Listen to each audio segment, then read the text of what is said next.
오늘은 원피스 1065화 심층 분석입니다. 영상 바로 시작합니다. 첫 번째 주요 장면은 써니오의 남은 조로입니다. 1062화에서 조로는 베가펑크에게 직접 요구를 하고 베가펑크는 이를 받아들입니다. 다만 조로는 나머지 일당만 베가펑크에게 보내고 자신은 써니오에 남았는데 그 이유는 혹시 이들이 잡히면 자기가 구해내야 된다는 생각이 있었군요. 이를 생각한 조로나 이를 눈치채고 함께 남은 브룩도 멋있네요. 다만 제가 주목한 건 오다스는 왜 조로와 브룩을 써니오에 두는 그림을 그렸을까입니다. 즉 써니오에 누군가 올 것이고 이들과 관련된 이야기가 나올지 모른다는 겁니다. 현재 조로와 브룩 앞에 등장할 가장 가능성 있는 집단은 역시 베가펑크를 죽이러 온 CP0일까요? 그렇다면 조로와 카쿠의 리매치 가능성이 있을지도 모르겠네요. 개인적으로 사보 대 루치 가능성을 이야기하고 있는데 조로 대 카쿠는 또 다른 별개의 매치지 않을까 싶습니다. 다음 주 장면은 써니오에 있는 카리브입니다. 제가 이 장면을 주목한 건 카리브의 그분 덕밥입니다. 카리브는 과거 넵튠과 로빈의 대화 속 포세이돈에 대한 이야기를 듣고 이 이야기를 그분에게 전달한다며 도망쳤지만 카리브는 징베에게 붙잡힌 뒤 탈출했다가 드레이크에게 잡혀 다시 와노쿠니로 오는데 이번엔 플루톤의 정체까지 알게 되죠. 카리브는 그분을 만나기 위해 와노쿠니를 나가는 밀짚모자에 졌던 배에 타지만 지금까지도 그분을 만나지 못하고 현재는 밀짚모자에 졌던 배에 타 결국에는 정부의 섬에 오게 됩니다. 저는 현재 오다스미 의도적으로 카리브가 그분을 못 만나게 하고 있다고 생각합니다. 그렇죠. 그분이 추후 에피소드의 중요한 자이기 때문에 일부러 카리브가 뺑뺑이 도는 모습을 보여주고 있다는 거죠. 도대체 카리브가 그분을 만나면 어떤 상황을 보여주려고 하는지, 과연 카리브의 그분은 누구일까요? 개인적으로 그분 후보를 생각해보자면 티치, 도플러밍고, 버기 중 하나라 생각하는데 버기는 해당 사실을 알아도 의미 없다는 점, 도플러밍고는 임펠다운에 있다는 점을 고려한다면 가장 가능성이 있는지 아는 티치라고 생각합니다. 그렇다면 주목할 건 루피와 보니는 보니가 자신의 사정을 이야기하며 비비 레베카처럼 정을 쌓고 있다는 겁니다. 즉 보니도 비비 레베카처럼 루피에게 누군가를 쓰러뜨려달라고 부탁할 거라는 거죠. 다만 현재 상황으로 보자면 베가펑크는 선역이기 때문에 베가펑크는 보니의 복수 대상자가 아닐 겁니다. 다시 말해 보니가 루피에게 누군가를 쓰러뜨려달라고 부탁할 자는 다른 사람이라는 거죠. 개인적으로 보니가 뜬금없이 티치와 싸우러 갔다는 점으로 봐 보니의 목표는 티치일 것으로 보입니다. 결국 보니의 부탁을 받고 루피는 티치가 있는 벌집섬으로 가고 그 후에 도착한 카리브가 티치에게 플루톤 포세이돈에 대한 사실을 알려주지 않을까요? 그리고 그분에 대한 이야기를 듣는 티치는 루피와 곧바로 싸우지 않고 포세이돈이 있는 어인섬으로 향하게 되는 거죠. 이 과정에서 다른 사람으로 변할 수 있는 대본이 루피로 변하고 어인섬을 멸망시킬 거라 생각합니다. 그렇죠. 셜리가 본 밀짚모자를 쓴 남자가 어인섬을 멸망시키는 이유는 검은 섬의 적단이라는 거죠. 다음 주의 장면은 에그헤드 섬의 동력이 불이라는 베가펑크의 대사입니다. 여기서 주목할 건 에그헤드가 900년 전 고도로 발전한 문명을 가진 왕국과 같다는 겁니다. 아마 900년 전 고도로 발전한 문명을 가진 왕국은 클로버박스가 포네그리프를 연구하다 발견한 공백의 백년 당시 존재한 왕국일 겁니다.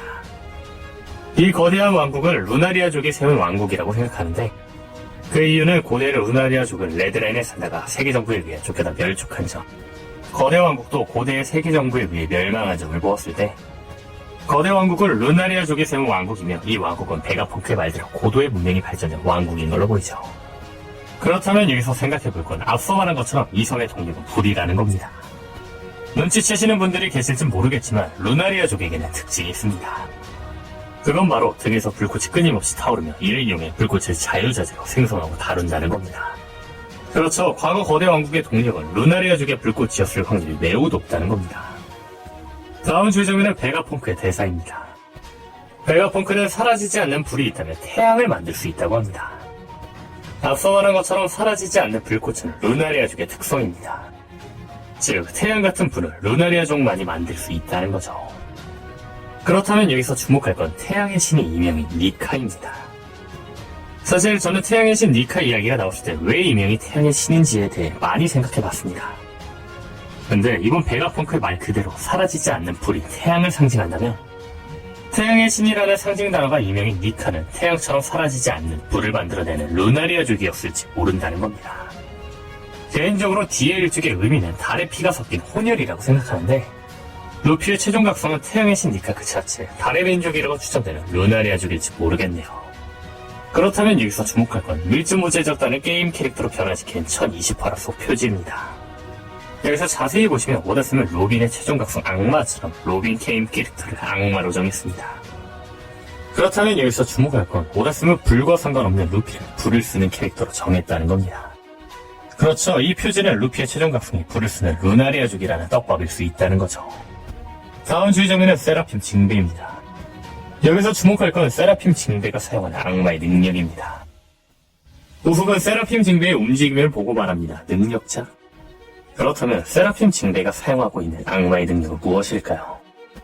이에 대해서는 단서가 있는데 그 단서는 징배의 움직임과 프랑키가 놀라는 장면입니다. 징배의 움직임 어디서 보지 않았나요? 그렇죠. 바로 세니르 핑크의 헤엄 열매입니다. 다시 말해 프랑키가 놀란 이유는 자신과 싸웠던 세니르 핑크처럼 세라핌 징배가 헤엄 열매를 쓰고 있었기 때문인 거죠. 그렇다면 여기서 주목할 건 세라핌 징배는 세니르 핑크와 같은 열매를 어떻게 갖고 있는 걸까요? 임펠다운에 잡혔던 세니르 핑크가 뜬금없이 죽지는 않았을 겁니다. 아마 이 능력은 베가펑크가 만든 인조악마의 열매겠죠. 분명한 건 베가펑크는 펑크하자드에서 카이도의 혈통인자를 이용한 악마의 열매를 만들었고 그 열매는 악마의 능력과 같은 능력을 가졌습니다. 모노스케는 카이도처럼 용도 변하고 심지어 보로브레스도 발사할 수 있었죠. 그렇다면 여기서 주목할 건 베가펑크가 인조악마의 열매를 어떻게 만들었을까입니다. 다만 열매에 관한 자세한 얘기는 추후 영상에서 정리하도록 하겠습니다. 다음 주의 정리는 세라핌 징배의 이름입니다. 세라핌 징배의 이름은 S샤크입니다. 아마 세라핌의 앞글자를 따 S, 그리고 징배를 상징하는 동물 샤크를 따 S샤크라고 부르는 걸로 보이죠. 그렇다면 여기서 주목할 건 처음 등장한 칠무애들은 각각 동물을 상징하고 있다는 겁니다. 미오크는 매, 행콕은 뱀, 쿠마는 곰, 모리아는 박쥐, 도플라밍고는 홍악, 크로코다일은 악어이죠. 즉, 세라핌 징배의 이름을 S샤크라고 지은 이유로 생각해보자면 어인성에서 등장했던 미오크, 행콕, 세라핌의 이름은 각각 S오크, S스네이크일 걸로 보이네요. 다음 주 장면은 드디어 등장한 6명의 베가펑크입니다.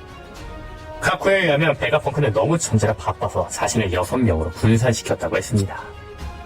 분산된 베가펑크들은 각각의 역할이 있는 걸로 보이는데 그 역할이 무엇인지에 대한 힌트는 베가펑크에게 적혀있는 한자에 따라 다 다른 걸로 보입니다.